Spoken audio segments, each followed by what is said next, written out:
She didn't give that toy out of love. She gave it so he'd end up behind bars. They thought it was just a toy. A bright, shiny car. A gift from a distant relative. But they didn't know the gift was never meant to bring joy.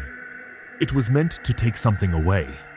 One day, a 10-year-old boy received a package in the mail. Inside was a small red toy car, perfectly new, with gleaming wheels and a strange black design across its box, almost like a metal cage. His mother found the pattern odd but didn't think too much of it. That evening, the phone rang. It was the relative who had sent the gift.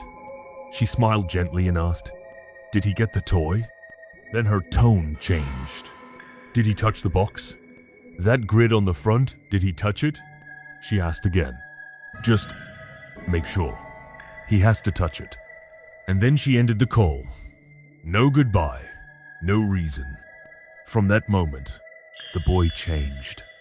He wasn't the smiling, playful child anymore. At school, he became aggressive. He got into fights. He yelled at his teachers. At home, he no longer played with other toys. Just that car. He would hold it for hours, sometimes whispering to it. His mother noticed something deeply wrong. She tried to distract him, but nothing worked. The toy was like a magnet to his hands and to his soul.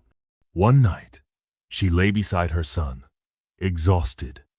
The Quran played softly in the background, and slowly she drifted into sleep.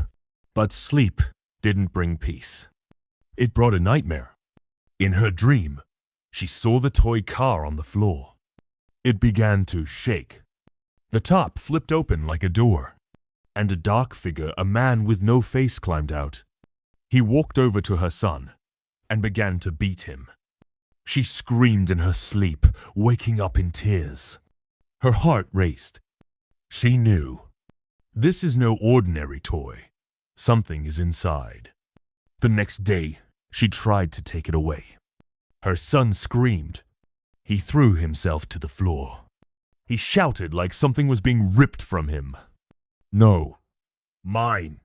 Don't take it." She had never heard that voice from him before. It wasn't just anger. It was possession.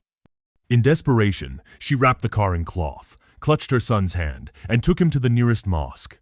There, an imam recited the Quran over the boy. He trembled. His eyes darted to where the toy was hidden. But after a few days, something began to lift. The boy smiled. He laughed. He no longer looked for the car. He started helping his siblings. He prayed beside his mother. She took the toy, that cursed car, and threw it deep into the trash. 2 years passed. One day, she met an old friend who brought news. The woman who had sent the toy. Her only son had been sentenced to prison.